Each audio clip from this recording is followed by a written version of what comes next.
You're stuck on a deserted island and you can take 3 things with you. What are you taking? Why would I tell you? No. You brought this on yourself. But I take Siddharth because Okay, you know what? I'm going off script now, okay? Well, my name is Nihal Ranjit. This is a Brut Generation. Woo! That was beautiful. Thank you. Tell us, Aditi, what you have for breakfast today? Can I tell you what I actually have for breakfast? Yeah. Bullet coffee. Who knows what that is? A bullet coffee? Yeah, do you know what that is? No, I don't know what that is. Anybody knows? There's just one person in the audience. No, there are people I can see hands. Kick her going out. up. Okay. It's kind of like MCT oil or coconut oil and ghee, and it's like an espresso shot. And you whir it together and you have it, and then you just smile at everybody the whole day, regardless of how much they trouble you. So it's my go-to. Love that. So you have that every day? That's how you start your mornings? Absolutely. And then I don't have breakfast unless somebody puts fresh, hot idlis with ghee on them. Okay. Then I'll eat breakfast. Otherwise, I won't eat breakfast. Adi, I wanted to dial the clock back. We have a lot of college students amongst us. So let's talk about your college days. What type of student were you? Okay, so I loved dancing. I was, I think, always very artistically inclined. Basically, I'm trying to say I was a bit of a backbencher. But I'll tell you this, I've discovered this about myself, that when it's something that I really love, I am a front bencher times 1,000. So if you were zoned out, did you ever get into any beef with some teachers? Do you want to call them out? Strangely not. Yeah? I don't know how. Maybe because when it came to the crunch, I delivered. When I first went to school, I went to a boarding school where we didn't have exams. It was kind of an alternative kind of school. And I flunked. Like, I got 4 on 100 on every test. And I was like, this is so cool. Nobody's yelling at me. This is really 4 on chill. 100? Literally, yes. Yes, I'm not exaggerating. 4 on 100. And then I realized this is really boring. Nobody yells at me. Nothing happens. No punishment. No whatever. Nobody's breathing down my neck. And the next test that I gave, which I studied for, I got like 96. So I think I've realized that about myself, that if I want to do something, I would do it. Otherwise, I won't do it. And I can't bear to do something badly. Do you think you were always inclined to acting, or was there any phase where you're like, I want to explore something else? So I think when I was a kid, I didn't quite like grew up watching movies, or at least not. I grew up watching child-friendly movies because my family was not so into, like, I don't know, they were basically like no cinema, no whatever. So I watched like things like Parent Trap and stuff like that. And then I watched a song from a Mani Ratnam film, Bombay. I don't know who all have seen. Yeah. Woo! So I watched Kehna Hi Kya from Bombay. I must have been about like 11 or whatever. And I was mesmerized by what I saw on this thing on television, and it was just so beautiful, and it was nothing like I'd seen before. And then I was like, but what's wrong with the movies if the movies look like that? And I think that's when it started. I was like, as I sort of grew up, I had this one-point agenda that I wanted to be a Mani Ratnam heroine. And then I watched a Sanjay Leela Bhansali film, and I watched that complete film. It was called Khamoshi. And I was like, oh my God, this is like incredible. So that's how it started. When I was in my late teens, I think I realized that it's kind of so impossible to get into the movies, and how am I going to break this news to my family that I want to be a heroine? You dream with your pure heart and it just kind of happens. But you have to really work hard. And I'm very grateful because it's very easy, you know, for your own people actually to sort of stop you, put fears into your head. But I think it's so important for your own people to sort of believe in you and let you fly, because that's the first step always.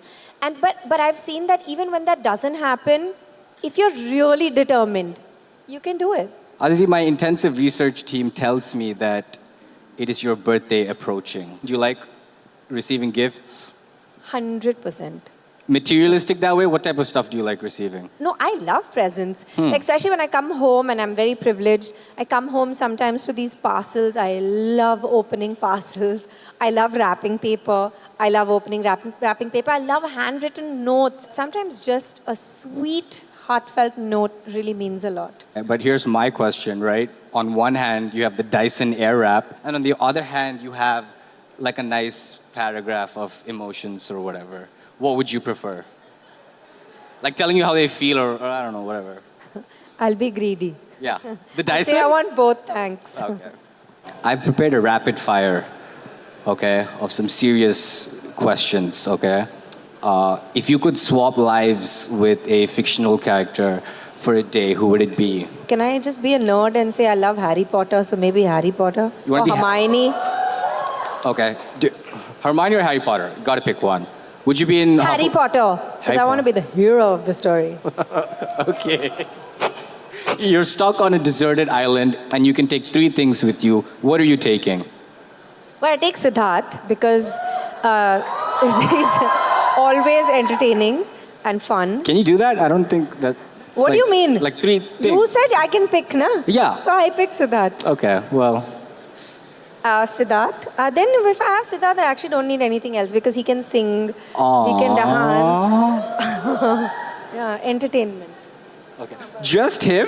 Yeah, I was going to say I need a speaker, but I don't because then I can listen to But music you're also. And I deserted. can What also about sing. food, hydration, shelter? Food is a good thing. But we can, both of us can cook, so we'll manage. What about heat? How are you going to source the heat? Where are you going to get the ingredients from? Who's going to But hunt? how did fire happen first? We'll create it. I see. Okay. Yeah. Oh, I'm the crazy one. Okay. Which historical figure? I told you I'm a 5-year-old. I can make anything happen. Love that. Which historical figure would you love to have tea with? And what would you talk about? Don't say your husband again. Huh? Are you going to say your husband? No. Historical figure? He's not a historical figure yet. Which historical figure would I have? Please, I don't know. Okay, Audrey Hepburn. Okay. Because I love her. All right. Solid. If you had to pick a spirit animal for yourself. A unicorn. Aww. Why? What do you mean? Because they're magical. They're always, they make things happen. They're wish fulfilling. They're beautiful. Aditi, in a day, how much Instagram do you use? Oh my God, too much. Yeah? Too much. What's too much? Put a number to it. No. I don't Okay, want to sorry. embarrass myself. It's really terrible. I'm trying not to be this, this human being who just looks at her phone the whole day. So I actually have to, I have to teach myself to not look at my phone. I'm sure everybody has this problem, na? It's a really big problem, yeah. I wake up in the morning and I grab my phone and I start scrolling. And on a free day, I can keep scrolling, and I don't know where like an hour and a half have gone. And I don't want to be that person. Well, we do a show called OK Boomer. It's a segment. Millennial, hello. Yeah, but the What do show you is mean? called OK Boomer, Okay, where fine, we whatever. quiz our guest on Gen Z lingo. So I'm just going to give you a few words that these kids use on the internet and give your best educated guess. First word, we'll start lightly. What is simp? Simp. Yeah, what's a simp? Simp is somebody who tries very hard to please. Sure. Is that correct? Yeah. Where have you heard it before? Where have I heard it before? Yeah. I don't know. I mean, isn't it quite commonly used? Yeah, it is. Okay. Then we're going to go for some harder words. No. You brought this on yourself. Wow, okay. What does Riz mean? Please. Riz is charisma. I know this. What is I'm winning this Finstar? obs- Huh? Finstar. Finsta. Yeah. There we go. Don't look at her. They're all looking clueless. What the hell is You guys know what a Finsta you is. made that up. So it's like a close friends Instagram that you make, like a separate account for your close friends. That's a Finsta. Yeah. Should be a Frinstar. No. Finstar. No, I'm changing it. It should be a Frinstar. All right. Finstar doesn't make any Do sense. you have a Finsta? No, I don't. Okay. Even if I did, why would I tell you? That's true. What is a face card? A face card? Yeah. A face card. You have a face card. That means you look really good. And Yeah. you can win any round with the face card. Yeah, you can, yeah. Okay, wow, I'm really impressed, dude. You're doing really good. What is a beige flag? So there's a red flag and a Yeah. green flag. And a beige flag is a Yeah. Am I right? Yes. Okay, I guessed that. I didn't know it. Okay, wow. Do you have any beige flags? No. I'm either 0 or 100. Ah, okay. There's no beige flag. I see. Go off. Either max it or go home. What is ghosting? Ghosting, everybody knows. Yikes. Ghosting is when you just rudely vanish. Yeah. Yeah. Any advice on how to not get ghosted? Asking Just- for a friend. Don't deal. Don't look at them ever again. Bus. What else? The next word is a situationship. Please. Everybody knows. Guys, this. is there any word I could ask you? Because she's doing pretty well. No, that one I didn't know. Finstar. Anything? Oh, yeah. What does A delulu mean? situationship is... No. What do you say? Okay. Should I answer and prove to you that I know Yes, this? please. A situationship is like when you're kind of not quite sure if this is a relationship or not, and it's like more complicated than that. Yeah, a little it's ill-defined, yeah. Situationship. Well done, Aditi. Well done. Aren't most people in situationships Yeah, that's true. Okay. when they're not being ghosted? I think you've done really well. What do you mean? I'm not done really well. I've maxed this. Yeah. I told you I have to win, nah? Okay, you know what? I'm going off script now, okay? You've asked for this. What does mewing mean? Mewing, whining. No. Oh, what confidence. Absolutely incorrect. Incorrect. Yeah. Mewing. Mewing. is What could it mewing? be? Give an educated guess. Mewing. Is mewing like rooting for someone? Or going cat? No. Then, okay, no, I don't know this. Mewing is a part of looks-maxing. Is part of what? Looks-maxing. It is when somebody's trying to better their looks. And so mewing is a tongue posture. It is a very Gen Z term. I'm a well done Gen Z. A wannabe Gen Z. Go off, queen.